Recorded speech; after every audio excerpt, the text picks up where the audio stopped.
In 1789, a spark in France lit the fire of liberty that changed the world forever.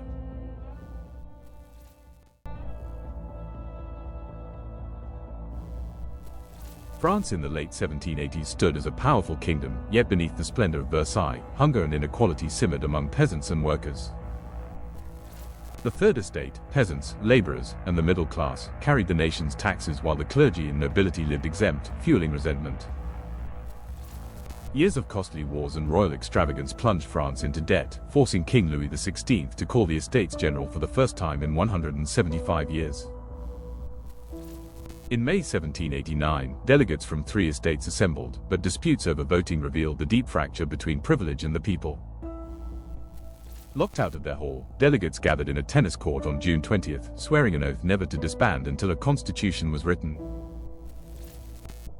Denied equal representation, the Third Estate declared itself the National Assembly, claiming to speak for the French people.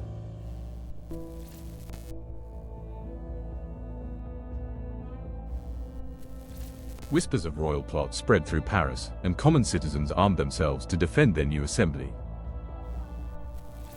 On July 14, 1789, Parisians stormed the Bastille, a symbol of tyranny, marking the violent birth of the revolution. The fortress fell by evening, its governor captured and killed, his head paraded through the streets of Paris. Across the countryside, peasants revolted, burning manorial records and attacking symbols of feudal oppression. In August, the National Assembly abolished feudal dues and privileges, tearing down centuries of inequality. 1 week later, deputies proclaimed the Declaration of the Rights of Man and Citizen, inspired by liberty and equality.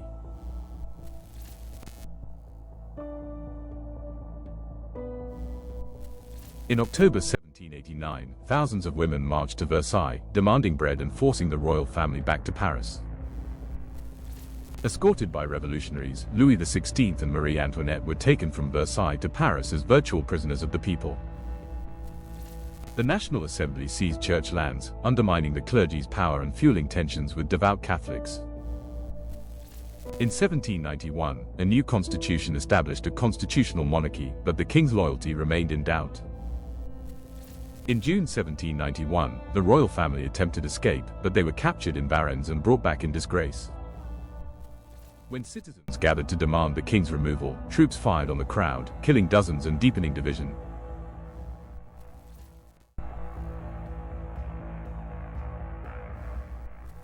In April 1792, France declared war on Austria, hoping to unite the people but instead plunging the revolution into chaos. Austrian threats to punish Paris if the king were harmed enraged citizens, igniting fury against monarchy. On August 10, 1792, revolutionaries stormed the Tuileries Palace, massacring royal guards and imprisoning the king. As foreign armies advanced, mobs in Paris stormed prisons, executing suspected royalists and priests in a bloody frenzy. On January 21, 1793, Louis XVI was executed by guillotine, marking the end of monarchy in France. In October 1793, Marie Antoinette faced trial and was executed, her death symbolizing the revolution's unstoppable course.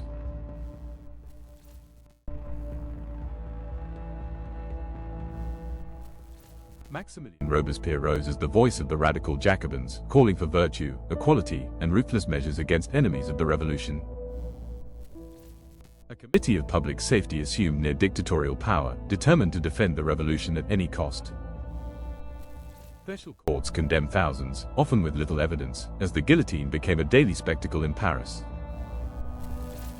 Nobles, priests, and even revolutionaries fell beneath the blade, as fear spread that no one was safe. Moderates like Danton and Desmoulins, once allies, were executed, victims of revolutionary zeal turned inward.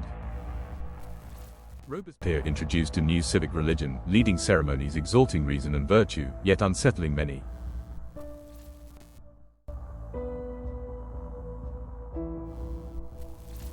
As executions mounted, fear and resentment grew, with many turning against Robespierre's harsh rule.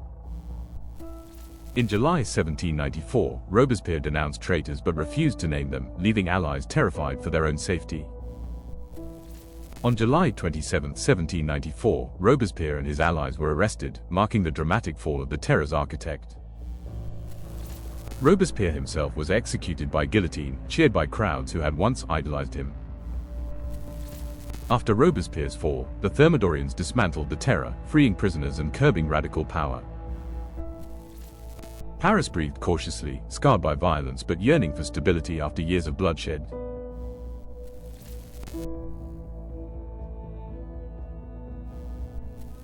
After the Terror, a new government called the Directory was formed, a fragile attempt at moderation and stability. Poverty and unrest continued, with inflation and food shortages sparking riots across Paris. Royalist factions attempted to seize power, threatening to restore monarchy, but were crushed by the Directory. In 1795, a young general named Napoleon Bonaparte gained fame by crushing a royalist uprising with cannon fire. Victories abroad in Italy and beyond brought glory, with the army becoming a dominant political force. The Directory grew infamous for corruption and inefficiency, losing trust as both royalists and radicals conspired against it.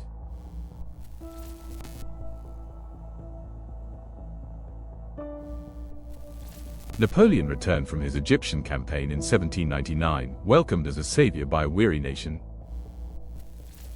On November 9, 1799, Napoleon seized power in a coup, dissolving the Directory and ending the revolution.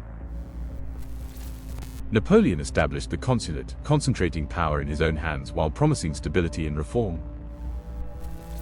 With Napoleon's rise, the revolution ended, replaced by authoritarian rule cloaked in republican ideals.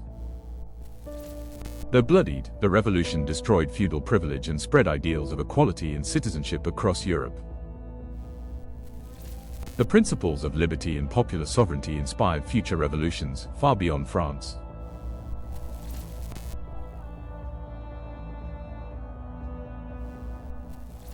The revolution's ideals came at terrible cost, with hundreds of thousands dead, but a new France emerged.